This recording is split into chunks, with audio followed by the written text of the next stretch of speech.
Hello, my dear friends.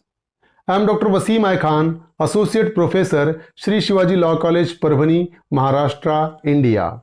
In today's lecture, we will discuss Section 49 and Section 50 of Bharatiya Nagrik Suraksha Sanhita, which is a part and parcel of chapter of Law of Arrest.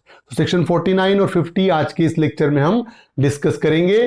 तो बिना time pass किए हम आगे बढ़ते हैं, लेकिन एक request है, चैनल को सब्सक्राइब नहीं किया तो सब्सक्राइब कर लीजिएगा, बेल नोटिफिकेशन को प्रेस करिएगा। तो चलिए सेक्शन 49 और 50 हम डिस्कस करते हैं लॉ ऑफ अरेस्ट का। इंट्रोडक्शन हमने ऑलरेडी डिस्कस किया हुआ है, जरूरत नहीं है फिर से डिस्कस करने की, आप पिछले लेक्चर के इंट्रोडक्शन हम देख सकते हैं। डायरेक्टली हम मूव करते हैं सेक्शन 49 की तरफ। Search of arrested person. So whenever the police wants to search any person, arrested person, after arrest the police is having a power to search that particular person.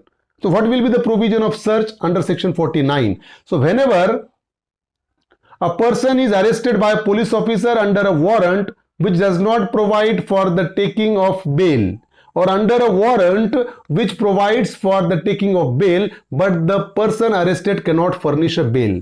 So suppose if the police officer arrests any accused person under a warrant and that warrant is not providing a bail, it means a non-bailable warrant is there.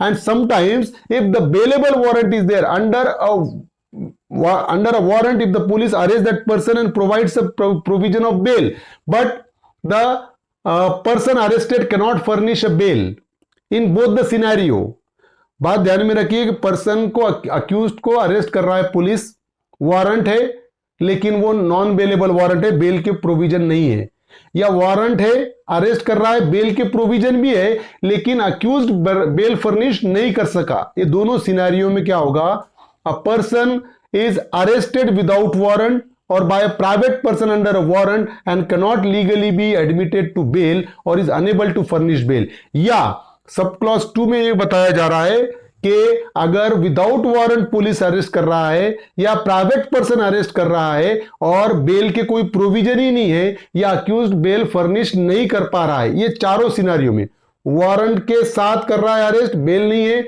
Warrant के साथ है, bell के provision है लेकिन bell furnish नहीं कर पा रहा है, या तीसरा विदाउट वारंट अरेस्ट कर रहा है या प्राइवेट पर्सन अरेस्ट कर रहा है और अक्यूज बेल फर्निश नहीं कर पा रहा है, उस सिचुएशन में क्या होगा, the officer making the arrest और when the arrest is made by private person, the police officer to whom he makes over the person arrested may search such person and place in safe custody all articles other than necessary wearing apparel found upon him, and where any article is seized from the arrested person, a receipt showing the articles taken in possession by the police officer shall be given to such person. So after making the arrest, the police officer is having a power to search that person, arrested person, and whatever the material obtained from the accused person, that may be seized by the police officer except necessary wearing apparels, and one receipt of seized item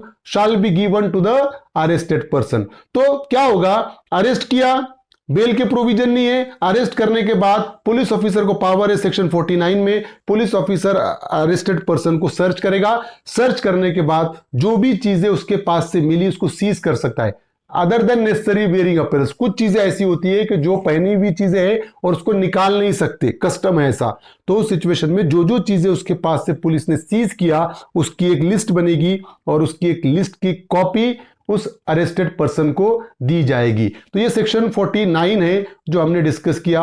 when ever it is necessary to cause a female to be search, the search shall be made by another female with strict regard to decency.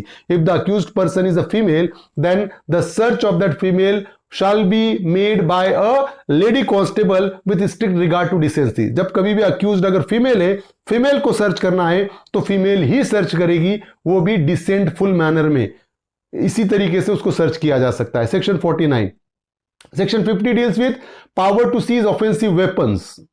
The police officer or other person making an arrest under this Sanhita may immediately after the arrest is made take from the person arrested any offensive weapon which he has about his person. So if the police arrest any accused person, immediately after making the arrest, if any offensive weapon found with the person of arrested, with the person, then definitely police officer is having a power to seize that offensive weapon from the possession of accused person. accused को arrest कर रही है police officer, arrest करने के बाद अगर accused के पास कोई भी ऑफेंसिव वेपन मिलते हैं तो पुलिस ऑफिसर को पावर है उस ऑफेंसिव वेपन को सीज करने का। पुलिस ऑफिसर उस ऑफेंसिव वेपन को सीज कर सकती है। And shall deliver all weapons so taken to the court और officer before which or whom the officer or person making the arrest is required by this Sanhita to produce the person arrested, and shall deliver all weapons so taken to the court or officer before which or whom the officer or person making the arrest is required to this Sanhita to produce the person arrested. तो definitely जब क्या होगा कि weapon seize कर लिए तो definitely seize करने के बाद क्या होगा कि वो वेपन सीज करने के बाद वो कोर्ट में प्रोड्यूस किए जाएंगे।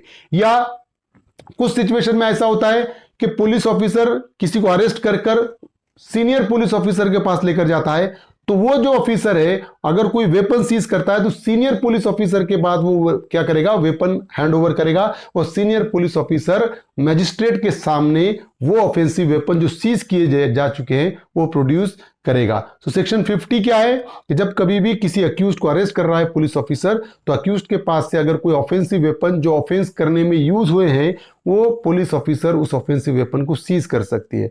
सीज करने के बाद इमीडिएटली वो मैजिस्ट्रेट के पास उसको प्रोड्यूस कर देगी। तो इस तरह सेक्शन 49 और 50 जो हमने डिस्कस किया, उम्मीद करता हूं कि आपको समझ में आया होगा। समझ में आया तो मेरे चैनल को सब्सक्राइब कीजिए और इस वीडियो को और इस लेक्चर को ज्यादा से ज्यादा स्टूडेंट तक शेयर कीजिए। Thank you very much.